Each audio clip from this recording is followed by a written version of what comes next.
Donc je vais parler un petit peu de Candida glabrata. Donc c'est une levure que vous connaissez peut-être parce que c'est un pathogène humain important. D'ailleurs après on va en parler un petit peu, on verra un peu l'épidémiologie des fongémies et donc vous verrez un peu sa place. Là on s'est intéressé, en fait c'était pour sortir un petit peu du laboratoire et voir un peu comment ce Candida glabrata se comportait, quelles étaient les populations de Candida glabrata. Donc, d'abord, c'est un petit rappel pour les plus jeunes. Donc, le typage, et en particulier le typage moléculaire, c'est une technique qui est très utile en microbiologie en général et évidemment en mycologie, puisque ça permet de répondre à beaucoup de questions qui sont importantes, aussi bien en biologie qu'en santé publique. Donc, notamment pour connaître les réservoirs des pathogènes, savoir les sources et les modes de contamination par ces pathogènes-là. Ça permet donc de déterminer le degré de relation génétique entre différents isolats, et donc en particulier de voir s'il y a des émergences de clones particuliers, ce qui est très important dans l'épidémiologie et dans l'étude des épidémies. Et puis aussi, je dirais plus basiquement chez un patient, des fois c'est important, notamment je pense au paludisme, de savoir lorsque le patient rechute, lorsqu'il refait un accès, est-ce que c'est le même plasmodium pour le paludisme par exemple qu'il avait au début que vous avez traité, ou est-ce qu'il s'est réinfecté en fait. Et ça, ce sont des questions qui sont importantes pour justement déterminer des fois s'il s'agit vraiment d'une résistance ou un échec thérapeutique ou bien une réinfestation. Voilà, donc pour les champignons qui sont des eucaryotes, on utilise, il y a plusieurs techniques de typage qui existent bien sûr, mais une de celles qu'on utilise volontiers au laboratoire, c'est le typage par microsatellite. Donc on a plusieurs locus de régions génomiques qui sont des microsatellites, c'est-à-dire des séquences répétées. En fait, c'est des nucléotides, généralement c'est par tandem, c'est un TA ou GA qui sont répétés comme ça. Et comme vous voyez sur l'image ici, en fait, ce qu'on va regarder, c'est la taille de ces fragments. C'est-à-dire la taille dépend directement du nombre de répétitions de ces fragments-là. Et en fonction de la taille des marqueurs, on va faire comme une espèce de code barre. D'ailleurs, c'est ces mêmes marqueurs qui sont utilisés chez l'homme dans la police scientifique sur les scènes de crime ou bien pour les tests de paternité, etc. C'est le même genre de marqueurs qu'on applique à ce niveau-là. Donc ça permet effectivement de regarder les variations génétiques, les microévolutions, la relation entre les différents isolats et aussi de regarder si éventuellement, en cas de rechute, est-ce que c'est le même champignon ou un autre qui est là. Donc on a travaillé sur des isolats qu'on a prélevés à partir d'éjections de mouettes, plus exactement de Larus michaelis, qui est le goéland leucophée, qui est le goéland de chez nous, que vous connaissez tous, le gabian comme on dit ici. Et donc on avait 111 isolats de Candida glabrata qu'on avait isolés dans ces conditions-là, dans des endroits que vous connaissez peut-être. Donc c'est Pierre Blanche et la Grande Motte, Palavas-les-Flots. Pierre Blanche c'est un étang en fait qui est dans une réserve en bord de mer, du côté, je dirais donc non loin de la Grande Motte. Palavas-les-Flots et la Grande Motte, vous connaissez. On a prélevé donc sur des gabions qui nichaient sur les toits des immeubles, donc c'était en milieu urbain. Et puis on a voulu comparer avec des isolats de notre région, donc ceux de Marseille.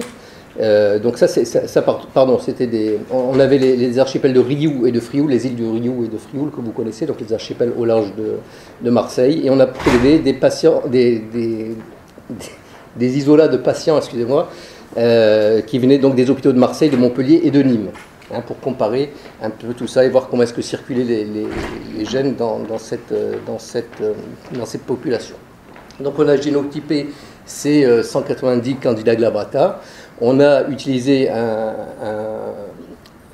logiciel qui s'appelle Structure pour regarder quel était le meilleur nombre de clusters qui expliquait la différenciation génétique entre ces individus. Après, on a regardé la relation entre ces différents clusters avec le logiciel Bionumerics. Et après, on a calculé un indice de fixation, le FST, qui permet de regarder la structure.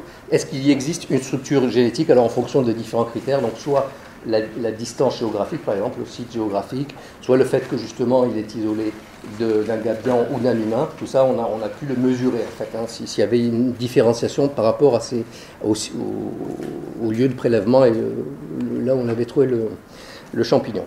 Alors donc la première analyse nous a montré qu'a priori ce qui expliquait le mieux la différenciation génétique de nos isolats, c'est un modèle à 2 clusters simplement. Donc il y avait un cluster que vous voyez en rouge ou en vert, évidemment c'est complètement arbitraire. Et donc on a regardé ensuite comment est-ce que ce cluster se distribuait géographiquement. Donc vous voyez tous les différents sites de provenance de nos candidats glabrata, hein, et vous voyez que le cluster rouge ou vert, ma foi, ils sont distribués. Il n'y a pas de vraie différenciation géographique, c'est pas vraiment évident.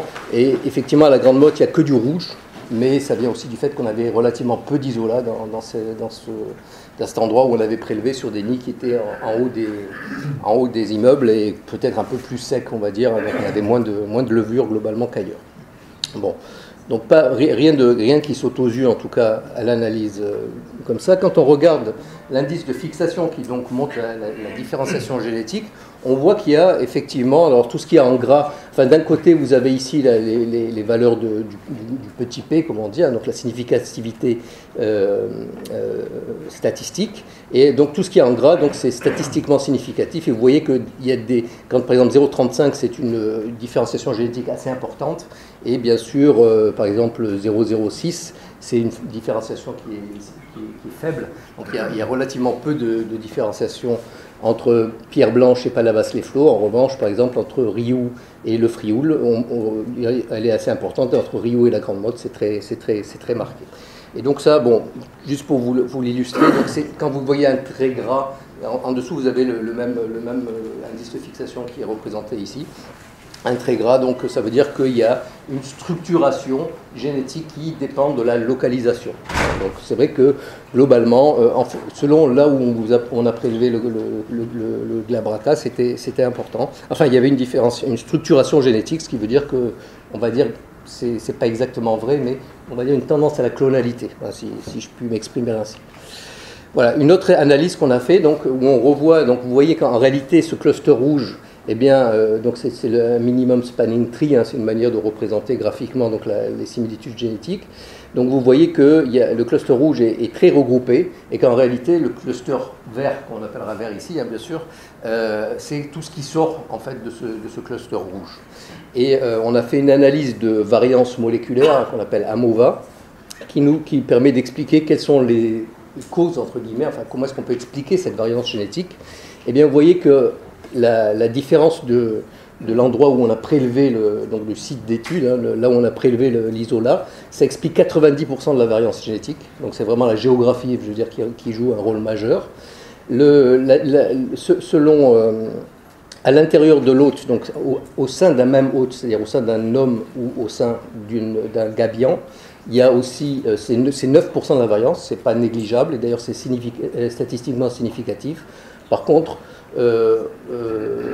entre hôtes, c'est-à-dire entre les hommes et les gabians, ben, la différence n'est pas statistiquement significative, ça explique à peine 1% de la variance génétique.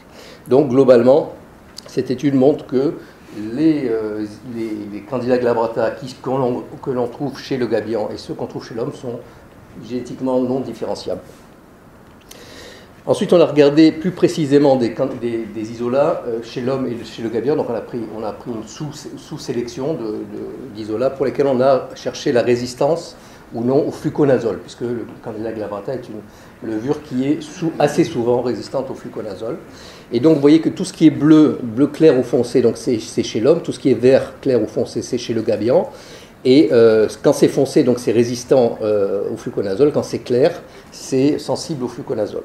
Donc là, par exemple, vous voyez qu'il y a des fois, par exemple, si on prend ici donc exactement le même génotype, donc on trouve résistant au fluconazole et sensible au fluconazole chez l'homme, et résistant au fluconazole chez un isolat. Donc, enfin, bon, pour faire rapidement, puisqu'on m'a dit de faire vite, globalement, il n'y a pas de structuration entre le fait que c'est un isolat qui vient de l'homme ou du gabion, il n'y a pas de structuration en fonction aussi de la résistance au fluconazole. Donc c'est des choses qui sont indépendantes, qui sont complètement mélangées.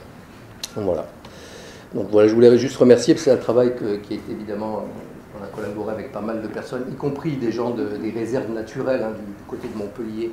Donc vous voyez le Conservatoire des espaces naturels du Languedoc-Roussillon, le Parc national des Calanques, pour accéder notamment à Rioux.